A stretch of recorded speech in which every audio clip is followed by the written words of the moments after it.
Hello students, welcome all of you in class 6 history video.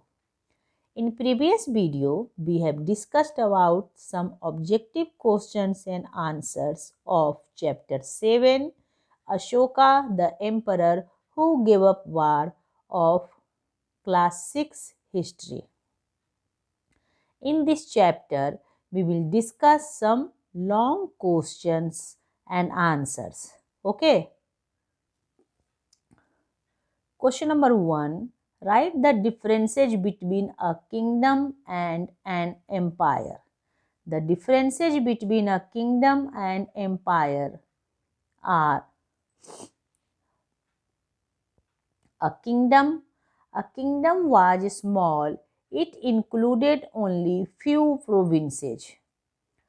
A kingdom could be protected by small armies and small resources were needed to maintain the army.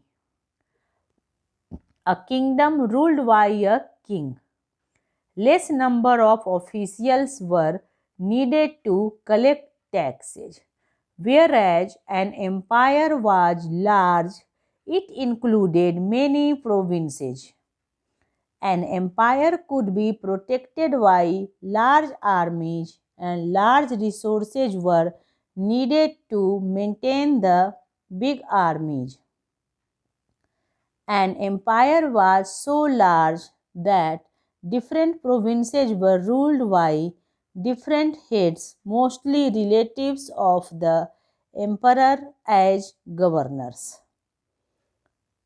Required a large number of officials to collect taxes. Now, next question is, what were the problems that Ashoka wanted to solve by introducing Dhamma?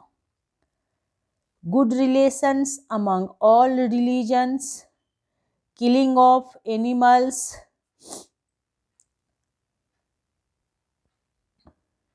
to maintain peace in families and neighbors, respecting one's elders, try to understand the main ideas of other religions, make people inclined towards Buddhism. Next question is, how was Ashoka an unique ruler? Ashoka was most famous ruler of Mauryan Empire. His empire extended up to Afghanistan in west and Sri Lanka in the south. He was the first ruler who started inscribing his orders in local language Prakrit. He was the first king who gave up war even after winning province he was to win. After seeing violence in the war, he accepted Buddhism and spread it many countries after. What were effects of Kalinga War? Kalinga was one of the most important trade routes in eastern India.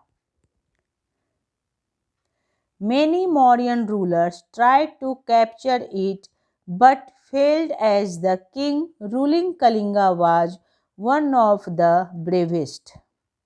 When Ashoka became king, he made it an ego issue to win Kalinga anyhow. Kalinga was attacked. War was more violent than before. Although Ashoka won the war, but the flowing blood in the battlefield and crying of half-dead bodies while animals eating their flesh horrified Ashoka. He realized that just because of his ego, more than lakh people had lost their lives. He took vow never to fight any war but win over people by love and kindness. Next question is, what were effects of Ashoka's vow of most fighting war in the context of Bharat? Ashoka ruled about 37 years. Once he decided not to fight war, his large armies became useless. The administration became less efficient as the emperor concentrated in religious expansion. He was no longer interested in his ruling. As the tax collection slowed down, it was difficult to manage such a vast empire. As other enemies, mainly Sungs of West Asia, saw emperor weak and not ready to protect his empire. They attacked and started capturing. Within 50 years, the whole Magadha empire ended and Bharatvarsha started losing its vast territories. Therefore, Asoka's Dhamma might be good for him but resulted in invaders' entry in India. Thank you.